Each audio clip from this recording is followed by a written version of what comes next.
Talk Time with Reid Moriarty. We are here at Hallmark's Kaleidoscope Activity Center. We're here to interview Chris Dew. Say, Chris Dew, when you were a kid, what did you want to be? When I was a kid, there was so many things that I wanted to be. I want to be a paleontologist. I love bones. I love digging up stuff, treasures beneath the ground. What is that? I don't know. But ultimately, my parents, we grew up at a small little resort town. The resort was next to a lumber yard. And that lumber yard let me go in, back in the 70s, let me go in and take scrap materials and wood and all that kind of stuff. And I would build and build and build. And so I wanted to be a builder like my dad and a painter like my mom.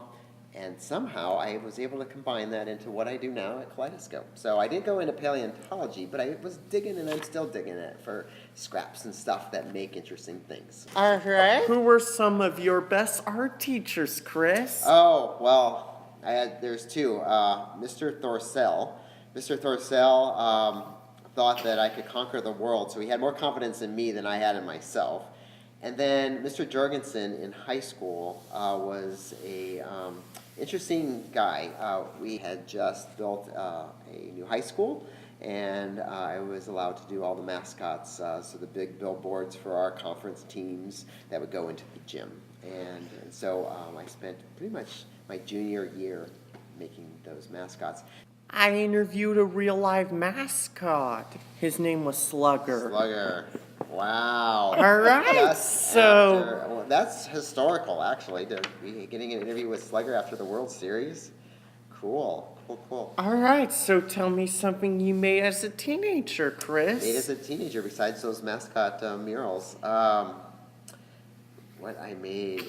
Probably one of the most favorite things that I made as a teenager was a treehouse.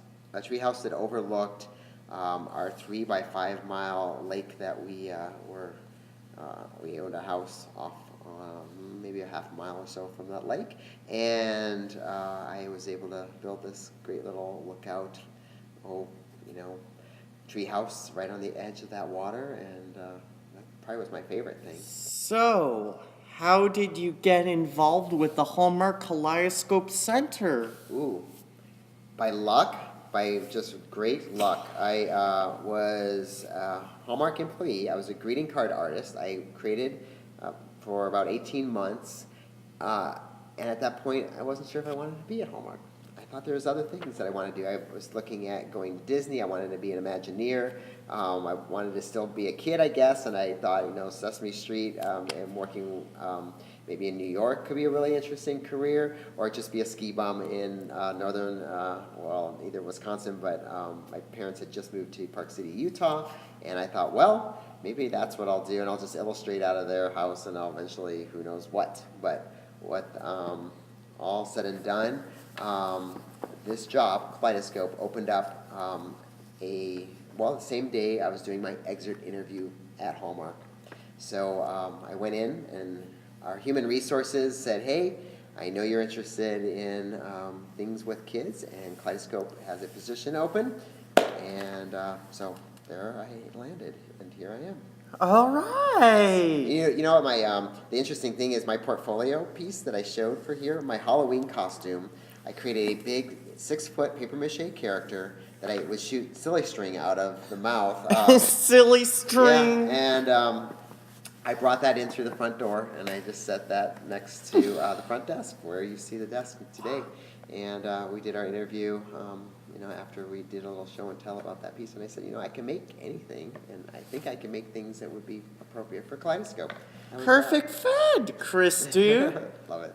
What was the first large installation you made? First large installation.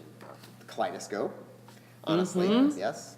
So I started with the mural in the lobby when you first walked in to the right. All right. So I recorded a CD of original songs about colors. Do you have a favorite color, Chris? I have a go-to color, but my colors change all the time. So kind of the color that's behind you, a kind of turquoisey blue. It's a soft, kind of passive, quiet, tranquil color to me. I have a favorite color, green. Green. Awesome. A light green, dark green, or just green in general? Green in general. Okay. One of my songs, Being Green, is about recycling. Can you tell me about the recycling Hallmark does? Well, for Kaleidoscope, it's really interesting. We receive, and you can walk around maybe after the interview, everything from scraps of ribbon that come from rolls that aren't able to be made into a final, like a bow, or a bunch of bows that were made not right, or a bunch of product that just sat on the shelves a little too long. All get recycled and reinvented here at Kaleidoscope. So we are a big recycling center for Hallmark. Yeah. All right, Yes. Chris. Can you tell me a story of when you had to solve a problem creatively? All the time. And when you're talking about sometimes an artist, sometimes an engineer, sometimes a sculptor, well, the cool thing is I'm a little bit of all those things, but I get to hire a bunch of people that are all those things. A true engineer who can problem solve, a sculptor who may have different materials and techniques that I haven't done before. And so whenever we start a project, I love surrounding myself with people that are smarter than me, faster than me, more insightful to this, that, and the other thing, because I feel like there's so much growth in learning. There's an art to collaboration, and you kind of have to instigate a direction and all that, but ultimately, yeah, that's, You seem to do a lot of donor walls and doors. What makes a donor wall successful? Successful when somebody smiles. All right, is there someplace you'd like to see your work in the future? Ooh, gosh, on the moon? That's far away, Chris. Talk Time with Reid Moriarty.